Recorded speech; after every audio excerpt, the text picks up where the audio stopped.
breaking Disney news! And I know what you're thinking. My God, you've gotten fat. No, that's not what I thought you were thinking.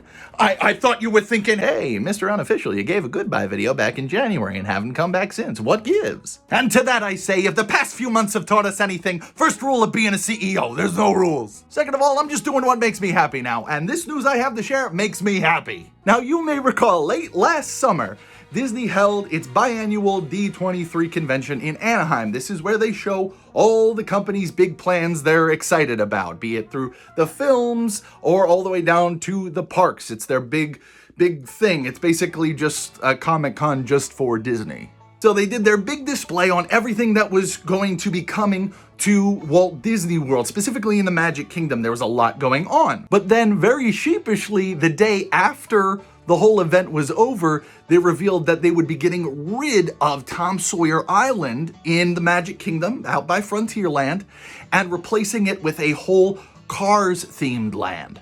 Oh, brother, this guy stinks! And that did not go over very well. At that point, people were super divided. Some saying that it's time that something goes there because no one actually goes there, and other people saying, hey, we need to keep the natural beauty of this area of the park that needs to be maintained. The rivers of America specifically are very important. And yes, I was one of those voices. I posted this little picture I made of the Lorax trying to protect the rivers of America.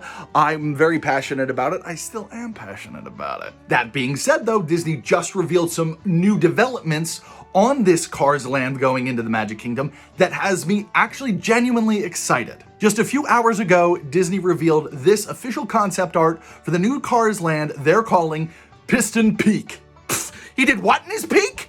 You knew I had to. That was too good to pass up. And at first I looked at this and I rolled my eyes. I thought, oh great, here we go. It's actually happening. They're not gonna chicken out. But then I looked at the artwork and guys, I'm for this. I'm for this happening. They fixed it. If you take a look at the concept art, two things immediately struck me. First of all, they keep the waterfront for Frontierland. They have found a way to have it so that the waters from Tiana's Bayou trickle down and create this whole water system throughout this whole land.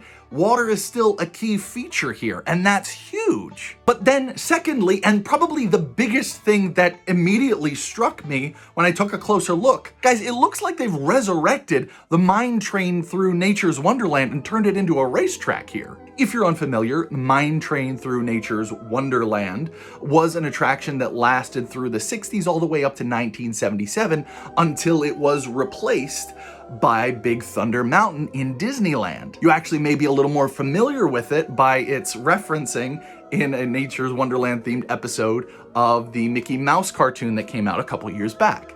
And going between the map that they revealed today of the land and this map here from the 60s of Nature's Wonderland, I'm kind of fangirling over here because there's a lot of features that are very similar, but it's pretty great. You can see there's the painted pots. You can see, if I'm not mistaken, the stones that used to the teetering stones that would be in the desert in the original attraction have moved over to this kind of mountainous snowy area. So it looks like they have a racetrack completely through there. But again, from this new art that's come out, it really looks like they took some of the notes that fans were saying and applied it to the project. The rivers of America, while it is changing, is being protected. That's huge. And I think it's really important that they're listening and applying some of this feedback, especially now that the competition has upped in the Orlando area. With all that said, I am really now excited about this attraction. I'm really hyped to see it. Am I a little disappointed that we're still putting cars in that area of the park? Yeah, anything west of Main Street, in my opinion, really should stay pre-atomic age. That's just kind of a general rule, but I understand the draw. I understand what they're going for now, and I am excited about it, but I do want to know what you think. So comment, and as always, follow if you like Disney.